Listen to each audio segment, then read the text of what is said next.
అందరికీ వందనములండి. బుద్ధిమంతుడు అపాయం వచ్చుట చూచి దాగును, జ్ఞానం లేని వారు యోచింపక ఆపదలో పడుతున్నారు. ఈ వచన భాగం ద్వారా మనం గ్రహించగలిగేది ఏంటంటే, మనం చేసే బుద్ధి తక్కువ పనులు, అంటే బుద్ధి లేని పనులు, జ్ఞానం లేని పనులు మనల్ని ఆపదలోకి, అంటే అనుకోకుండా వచ్చే అపాయంలోకి నెట్టివేస్తాయండి. అంటే బుద్ధిని కలిగి ఉండట లేదా జ్ఞానం కలిగి ఉండట చాలా ప్రాముఖ్యమైన అంశం.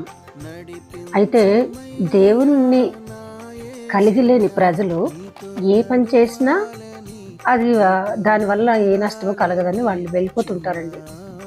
ఎందుకంటే వారికి జ్ఞానం ఉండదు, ఇది చెయ్యొచ్చా ఇది చెయ్యకూడదు అనే జ్ఞానం ఉండదు. కానీ దేవుని పిల్లలమైన మనకు దేవుడు జ్ఞానాన్ని, బుద్ధిని కలుగజేసే వాక్యాన్ని అనుగ్రహించాడండి.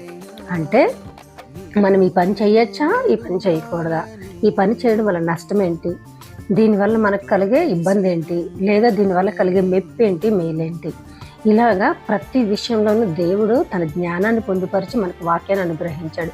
కాబట్టి మనం వాక్యాన్ని నేర్చుకున్నట్లయితే, వాక్యాన్ని ధ్యానించినట్లయితే మనం బుద్ధి లేని పనులకి, జ్ఞానం లేని పనులకి దూరంగా ఉండగలుగుతాం.